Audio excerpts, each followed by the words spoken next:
आज पढ़ाएंगे representing curve and surface. Representing curve and surface, ठीक है। Curve, there are lots of definition for curve, but we will focus on two main definitions for our understanding. पहली definition है, curve की बहुत सारी definition है, ठीक है, लेकिन हमने उनमें से दो को चूज किया है। वो दो जो डेफिनेशन है वो ये है, when sets of point infinite or finite are joined continuously, then what we get is called curve। यानी कि पॉइंटों का सेट इनफाइनाइट पॉइंट हो या वो फाइनाइट पॉइंट हो, एक दूसरे से जुड़े हो, तो वो क्या कहलाती है? कर्व कहलाती है।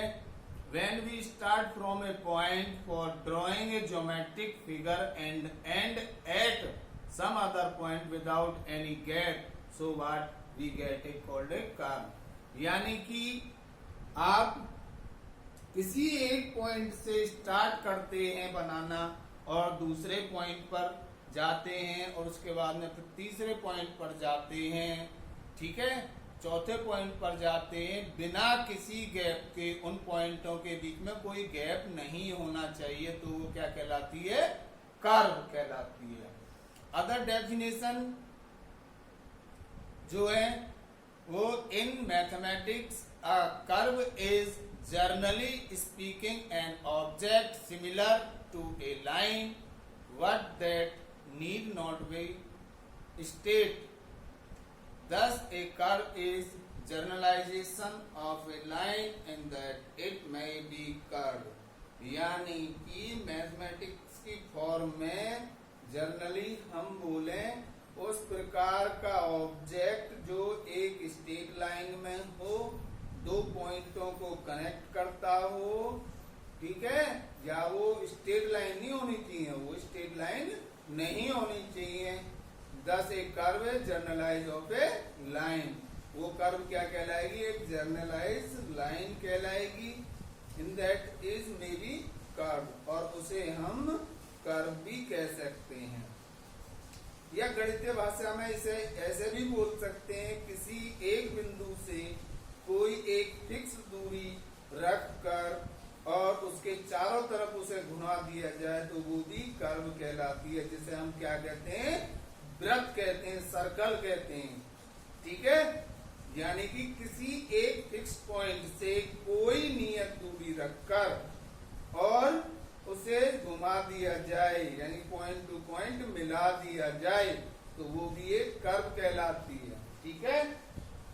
और इस प्रकार की कर्व को हम क्या बोलते हैं? क्लोज कर्व बोलते हैं। इस प्रकार की कर्व को हम क्या बोलते हैं? क्लोज कर्व बोलते हैं, ठीक है ना।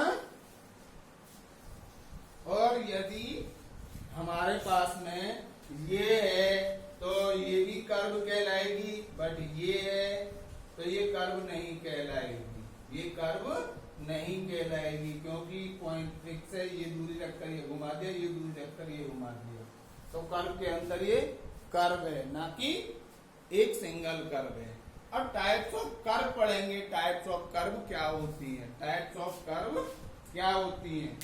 इसकी तीन कैटेगरीज होती है।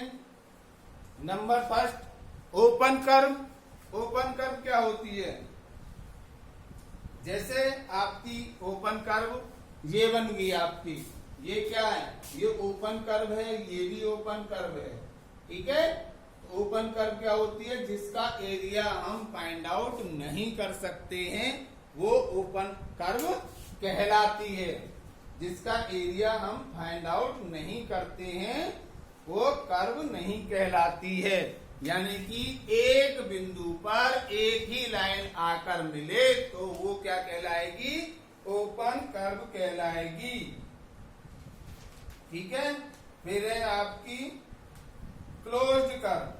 क्लोज्ड कर्व का क्या मतलब है? स्टार्टिंग पॉइंट पर एंड पॉइंट आकर मिल जाए, स्टार्टिंग पॉइंट पर एंड पॉइंट आकर मिल जाए। जैसे ये यहां से स्टार्ट किया था मैंने, और ये एक बार आकर मिला दिया तो इसे क्या बोलेंगे हम, क्लोज्ड कर्व बोलेंगे, क्लोज्ड कर्व बोलेंगे। तीसरी है क्रॉस कर्व। क्रॉस कर्व का क्या मतलब है, यानी एक लाइन को दूसरी लाइन क्रॉस करे तो वो क्या कहलाएगी, क्रॉस कर्व कहलाएगी।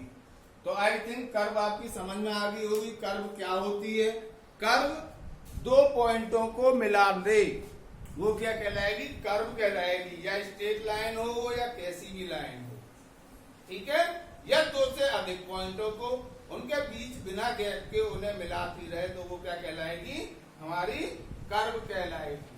वो हमारी क्या कहलाएगी, कर्व कहलाएगी। ठीक है, नोट्स इसके डिस्क्रिप्शन में मैं डाल दूंगा, इसके डिस्क्रिप्शन में आप नोट्स ले लेना। ठीक है, अब आते हैं कर्व के प्रेजेंटेशन। प्रेजेंटेशन कितने प्रकार की होती है, इम्प्लिसिट प्रेजेंटेशन, एक्सप्लिसिट प्रेजेंटेशन और parametric presentation. Parametric presentation, implicit explicit presentation क्या होती है, in this the dependent variable has been given explicitly in term of the dependent variable. आपने डिफरेंशिएशन में पढ़े होंगे, जब पार्शियल डिफरेंशिएशन पढ़े थे, जब उसमें आपने पढ़े थे एक तो नॉट डिपेंडेबल वेरिएबल। ठीक है, आप किसके ऊपर डिपेंड हैं, खाने के ऊपर डिपेंड है। ठीक है, तो ये क्या हो गया, आपका एक्सप्लिसिट कर्व हो गया।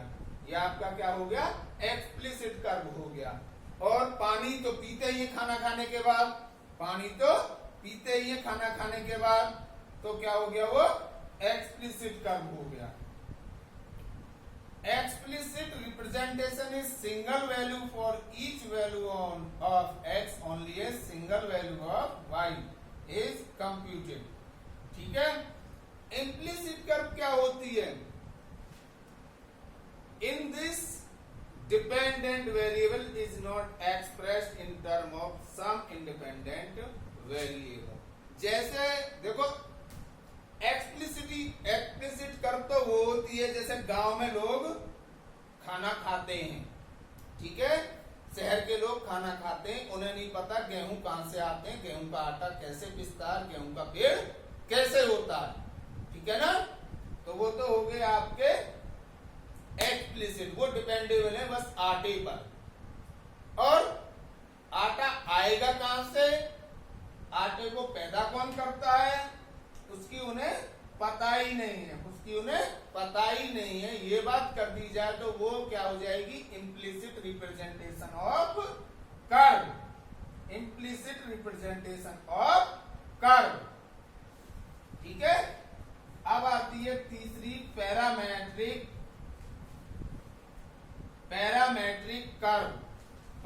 पैरामेट्रिक कर्व क्या होती है, पैरामेट्रिक कर्व जो होती है वो instead of defining y in term of x, y equal to fx, और in term of y x equal to fy, we define both x and y in term of a third variable called a parameter. Third variable पर ये depend करें तो वो क्या कहलाएगा, parameter. जैसे real में आप आ जाइए कि आपने 50 का नोट दिया और आपको पैरामीटर डिसाइड कर दिया केले का 1 दर्जन मिलेंगे, तो वो क्या उसका कि 1 दर्जन वो क्या पैरामीटर है, और केले क्या है, फंक्शन है। केले क्या है, फंक्शन है। ठीक है, like line parameter equation is x equal to 1 minus a।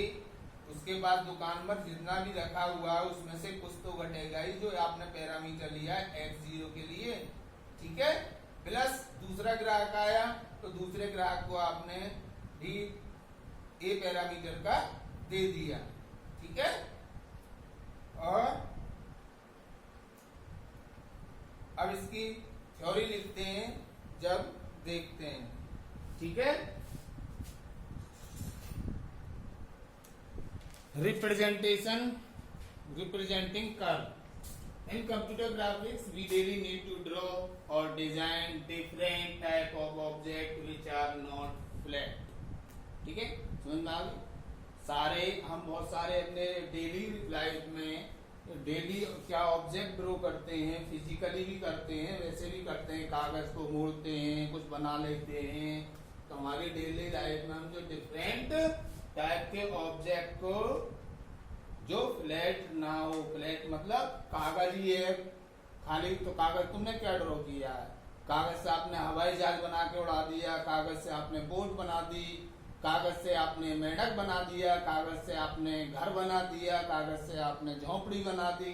तो वो क्या है, ये क्या कह रहा है? आर नॉट फ्लैट, फ्लैट नहीं होना चाहिए। जैसा आपने लिया है वैसा का वैसा नहीं होना चाहिए। डेली लाइफ में हम कोई भी चीज को ड्रॉ करते हैं, डिजाइन करते हैं, वो क्या कहलाती है? हमारी रिप्रेजेंटेशन ऑफ कर्व। अब वो कर्व रिप्रेजेंटेशन कैसे कहलाती है?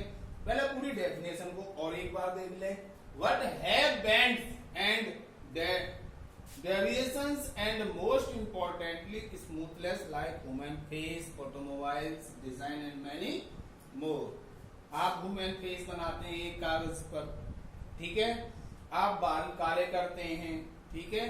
तो आप बाल सफेद भी लगा सकते हैं, उसके बाल लाल भी लगा सकते हैं। ये बताऊंगा, इनमें आएंगे ये, ठीक है? ये इनमें आएंगे। तो जो आप ह्यूमन फेस कागज पर बनाते हैं या रियल लाइफ में कोई पुतला बनता है और उसका फेस बनाते हैं, ऑटोमोबाइल से कार का खिड़की कैसी होनी चाहिए, बोनट कैसा होना चाहिए, उसे आप डिजाइन करते हैं और बहुत सारी चीजों को डिजाइन करते हैं। वहां पे रिप्रेजेंटिंग होती है कर्व, ठीक है? व्हील बनाते हैं आप, ठीक है? आपके घर में दूध लाने वाला डब्बा है, ठीक, चीनी रखने वाला डब्बा है, चाय पत्ती रखने वाला डब्बा है, तो वो क्या है आपके? उन्हें जब आप बनवाते हो, किसी पर स्टील में बनवाते हो या किसी में भी बनवाते हो, तो वो क्या है आपके? कर्व है, ठीक है? So computer need to calculate और compute all curve so they can provide the smoothness and curve, यानी कि फिनिशिंग दिखाता है उस पर। वो क्या दिखाता? फिनिशिंग दिखाता। अब हम मैथमेटिक्स की बात करते हैं। We can represent basically curve by 3 mathematical function. Curve representation हमारी 3 मैथमेटिकल फंक्शन पर होगी। Number first explicit function for curve, second implicit function for curve और थर्ड है parametric curve function for curve. अब इसमें आ जाइए आप एक्सप्लिसिट रिप्रेजेंटेशन ऑफ कर्व, यानी कि y equal to F X. बस ये क्या हो गया हमारा? एक वेरिएबल, ये वाला जो वेरिएबल है इसके फंक्शन पर डिपेंड करे, वो क्या कहलाती है? एक्सप्लिसिट फंक्शन फॉर कर्व, ठीक है? आपकी जेब में 50 रुपए हैं और आपको खाना खाना है। आप एक होटल पर गए तो वहां पर क्या मिला खाने में? वहां पर 70 रुपए की थाली मिल रही है, ठीक है? और उसमें दाल है, चावल है, सब्जी है, सलाद है, रोटियां हैं, चपाती हैं, ठीक है? यदि आप उससे ये कहो मैं चावल नहीं लूं तो मुझे 50 की दे दे, वो कहते चलो देखो ठीक है, चलो 50 रुपए की दे देंगे, आपको दाल नहीं देंगे, चावल नहीं देंगे, सब्जी रोटी देंगे बस खाली, और सलाद देंगे। तो किस पर डिपेंड किया? ये आपकी जेब पर डिपेंड किया। जेब क्या है? फंक्शन है, और उसमें रखे रुपया क्या है? वेरिएबल है। उसमें रखे पैसे क्या है? वो वैल्यू है उस फंक्शन की। कितनी वैल्यू है? 50 रुपए, ठीक है? और इस होटल वाले की कैपेसिटी घटाई या बढ़ाई आपने जो भी की, तो ये क्या कहलाएगा? Explicit function for curve. अब आपसे ऑटोमोबाइल्स में चलते हैं, ठीक है? या मैं मेज बनवाने के लिए गया एक उसके कारपेंटर के पास, ठीक है? मेरे पास में पैसे थे कितने? मेरे पास में सपोज करो 2000 रुपए थे मेरे पास, ठीक है? तो वेरिएबल की वैल्यू कितनी है हमारी 2000 रुपए। 2000 रुपए का हमारे पास फंक्शन है, कहीं रखें, एटीएम से निकालें या जेब से निकालें, बटुआ से निकालें या पर्स से निकालें, कहीं से भी निकालें, वो क्या फंक्शन है हमारा। और ये मेज हमें लेनी है। वो बोलेगा 2000 रुपए वाली मेज पर पिलाई लगाकर नहीं दूंगा। तो किस पर डिपेंड किया, इस वेरिएबल की वैल्यू पर, इस वेरिएबल की वैल्यू पर, जो फंक्शन है आपका उस वेरिएबल की वैल्यू पर डिपेंड किया। ठीक है, और वो ये कहे क्या 2000 रुपए में पेंट नहीं करके दूंगा, बहुत सारी चीजें हो सकती हैं। तो I think explicit function for curve आपको समझ में आ गई होगी। जैसे होती है ऑटोमोबाइल्स में, टीन की बॉडी का तो मैं ये स्ट्रक्चर बना दूंगा, लेकिन लोहे की बॉडी का नहीं बनाऊंगा इतने रुपए में। तो डिपेंडेंसी होती है इसमें, दूसरे वेरिएबल की वैल्यू के फंक्शन पर डिपेंडेंसी होती है, उसे एक्सप्लिसिट फंक्शन फॉर कर्व कहते हैं। एक्सप्लिसिट फंक्शन फॉर कर्व कहते हैं। अब इम्प्लिसिट फंक्शन फॉर कर्व क्या हुआ। इम्प्लिसिट फंक्शन ऑफ कर्व वो होता है कि दो वेरिएबल है हमारे पास में x और y, और ये किसी तीसरे वेरिएबल पर डिपेंड करें। ठीक है, तीसरे वेरिएबल पर डिपेंड करें, यानी इसकी वैल्यू कोई है, इसकी वैल्यू कोई है, और ये तीसरे उस पर डिपेंड करें। ठीक है, तो वो क्या कहलाएगी, इम्प्लिसिट फंक्शन फॉर कर्व। अब आ जाइए भाई, देखो ऑटोमोबाइल्स का सामान लेने जाते हैं आप, मोबाइल देखो फीचर्स जैसे सैमसंग के में है ऐसे ही एमआई के में है, फंक्शन जैसे सैमसंग के में है वैसे ही किसमें एमआई के में है। लेकिन सैमसंग का जो है वो 10,000 रुपए का है ये वाला, ठीक है, और एमआई का 8,000 रुपए का है ये वाला। अब इसमें एक फंक्शन है आपका ग्राफिक्स कार्ड एक फंक्शन है, ग्राफिक्स कार्ड फंक्शन है इसमें एक। ठीक है, तो ये दो क्या, ग्राफिक्स कार्ड और 8,000 रुपए, और आपके पास में है 7,000 रुपए। तो डिपेंड किस पर कर रहा है, ये ग्राफिक्स कार्ड नहीं लोगे तो 7,000 रुपए का ये मोबाइल आपको मिल जाएगा। तीसरे वेरिएबल पर डिपेंड कर रहा है, ये तीसरे किसी अननोन वेरिएबल पर डिपेंड कर रहा है, इसे बोलते हैं implicit function for curve. Implicit function for curve. अब बात आती है पैरामेट्रिक कर्व फंक्शंस। मैं ऊपर से थोड़ा सा इसे रफ कर दूं।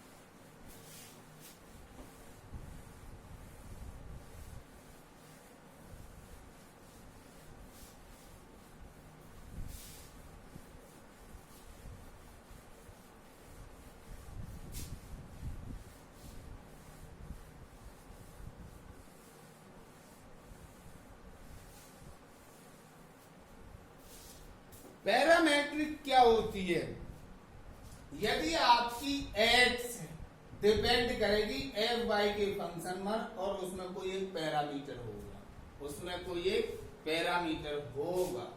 सपोज कीजिए ये आप हो और पैरामीटर है 12th केले, ठीक है, और ये क्या है, केला।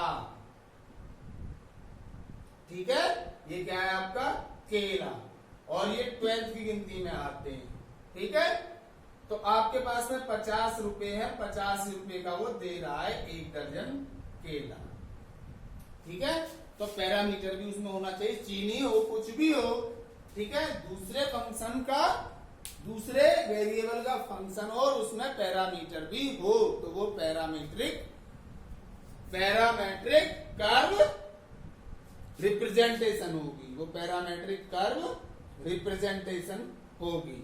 अब नेक्स्ट वीडियो में पढ़ाएंगे आपको ज्योमेट्रिक मॉडलिंग। ठीक है। जब तक के लिए होल्ड ऑन। वीडियो पसंद आए तो इसे लाइक करना, शेयर करना और चैनल को सब्सक्राइब करना। आप ही नहीं करना, औरों से भी कराना।